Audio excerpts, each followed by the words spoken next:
The mist crept into Crystal Cove like a living thing, swirling and coiling through the town's cobblestone streets. It was as if the fog itself held a purpose, smothering the town in an unnatural stillness. The vibrant colors of the quaint buildings were dulled, their charm overshadowed by an eerie pall. Even the street lamps seemed powerless against the dense veil, their light dissolving into the fog as though swallowed by some unseen force. The air was heavy and damp, pressing on the town with an ominous weight. Over the past week, the mist had grown thicker each night, and with it came whispers of something sinister lurking within. In the pale light of early morning, a shadow emerged from the fog. Faint at first, like a wisp of smoke. Slowly, it grew more defined, a humanoid shape cloaked in icy tendrils that shimmered faintly as it moved. Its glowing eyes pierced through the haze, scanning the deserted streets with a cold, otherworldly gaze. The figure left a trail of frost wherever it passed, freezing puddles solid and painting leaves with crystalline patterns. Those who dared to peek through their curtains recoiled in fear, their breath hitching at the sight of the spectral being. The rumors spread rapidly, fueling the town's growing unease. Some said the phantom was the spirit of a vengeful sailor, returning to reclaim a stolen treasure. Others whispered about an ancient curse tied to the sea.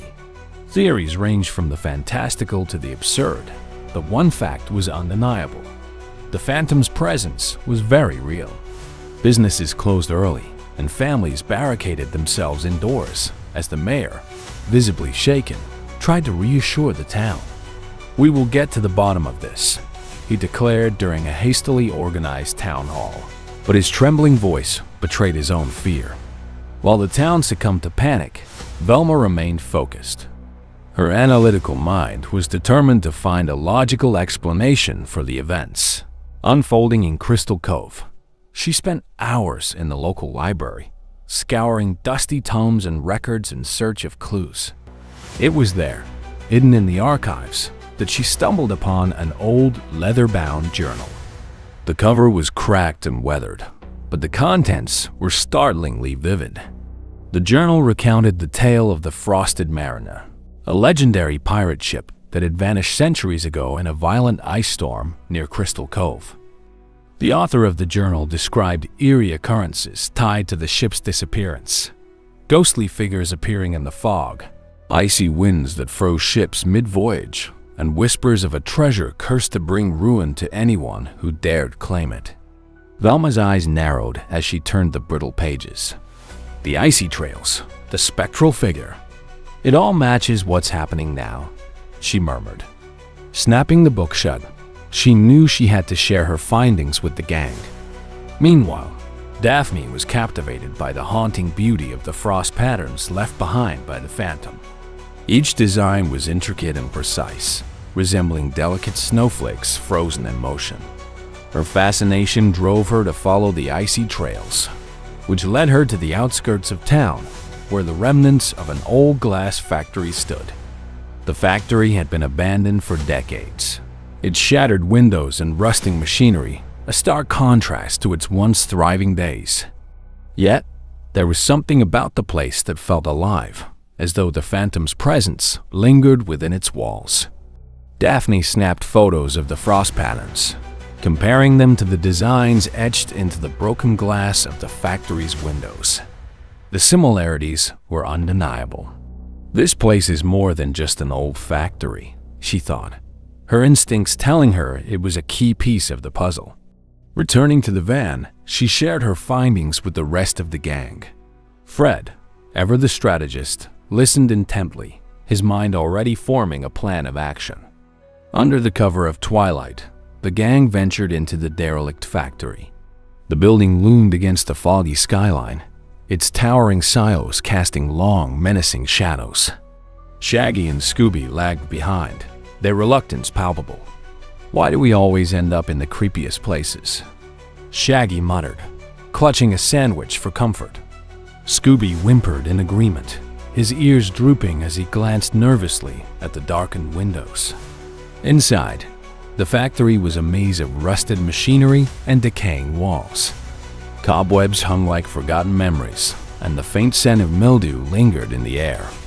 As they moved deeper, Velma's flashlight illuminated something unusual frost-covered machinery.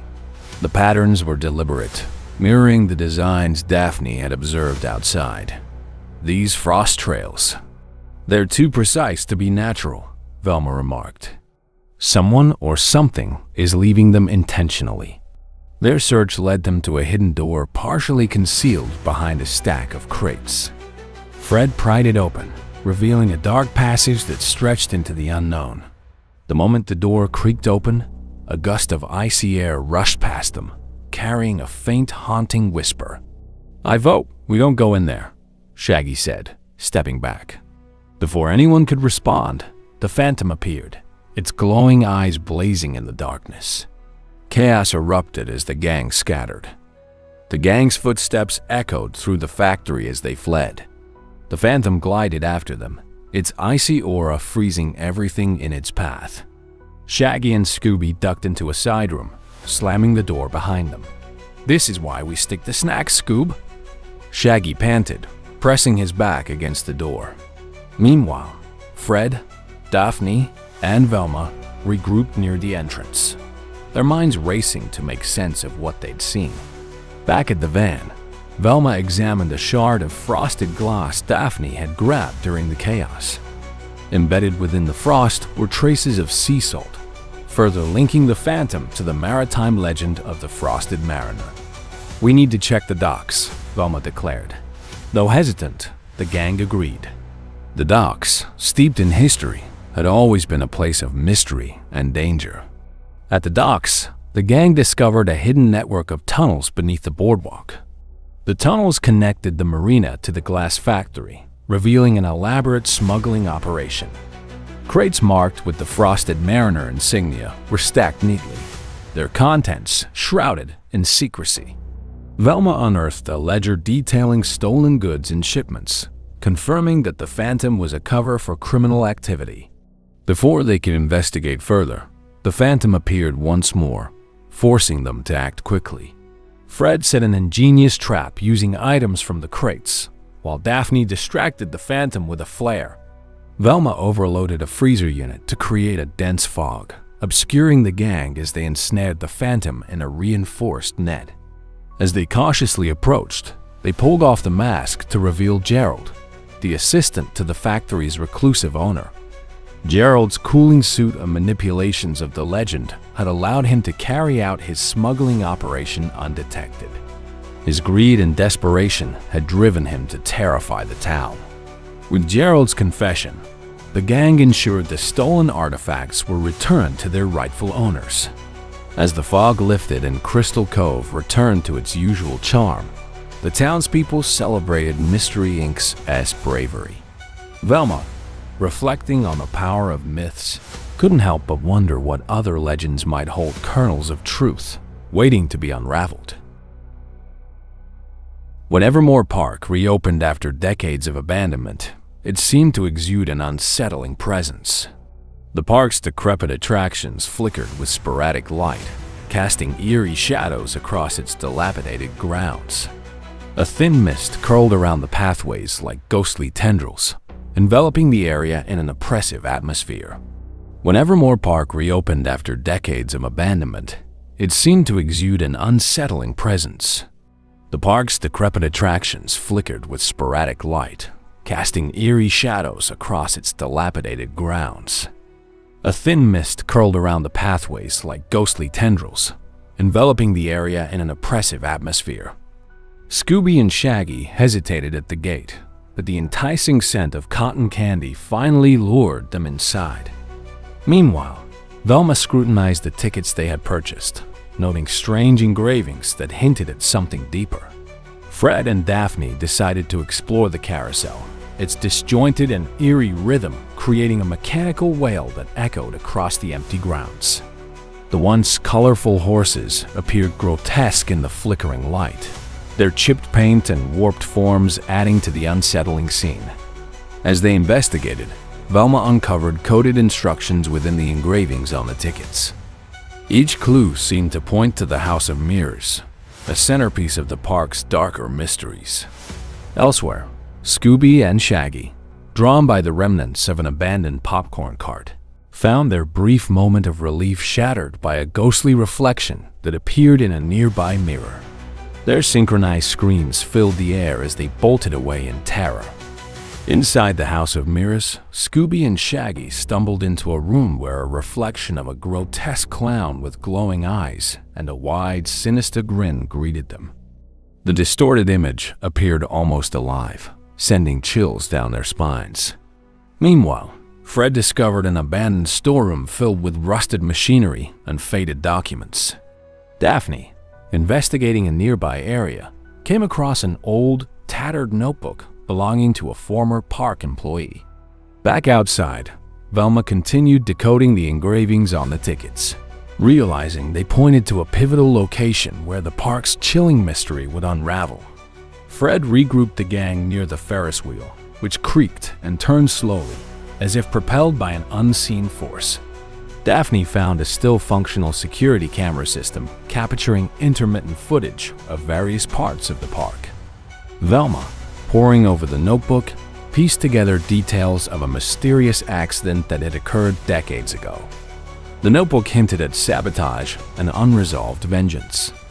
Meanwhile, Scooby and Shaggy, fleeing from their latest scare, discovered a hidden corridor beneath the Ferris wheel, its entrance concealed among rusted beams. In the hidden corridor, Scooby and Shaggy stumbled upon a secret hideout littered with clown costumes and faded newspaper clippings. The clippings detailed a scandalous dismissal of a park employee, Walter Grimm's, years ago. The atmosphere in the hideout was heavy with neglect and bitterness, but the clues were starting to come together. Fred, now fully committed to solving the case, led the gang to the main hall of the park. Daphne found an old projector, which she activated to reveal grainy footage of the park's history, unraveling a narrative of betrayal and revenge. As the gang watched the disturbing footage, strobe lights in the main hall began to flash uncontrollably, casting the room in an unsettling glow. The silhouette of the shadow clown emerged at the center of the chaos, its glowing eyes fixed on the group. Fred stepped forward to confront the figure, but quickly realized it was nothing more than a hologram. Daphne, investigating further, discovered a hidden control panel behind a false wall. Velma followed the wires from the panel, which led her to a trapdoor concealing a secret basement. Scooby and Shaggy, ever clumsy, accidentally fell into a pile of cushions that concealed the entrance. In the basement, the gang discovered the true identity of the Shadow Clown. Walter Grimm's, the disgraced park employee, had orchestrated the entire operation. Fred unmasked Walter, exposing his elaborate scheme to scare visitors and sabotage the park's reopening.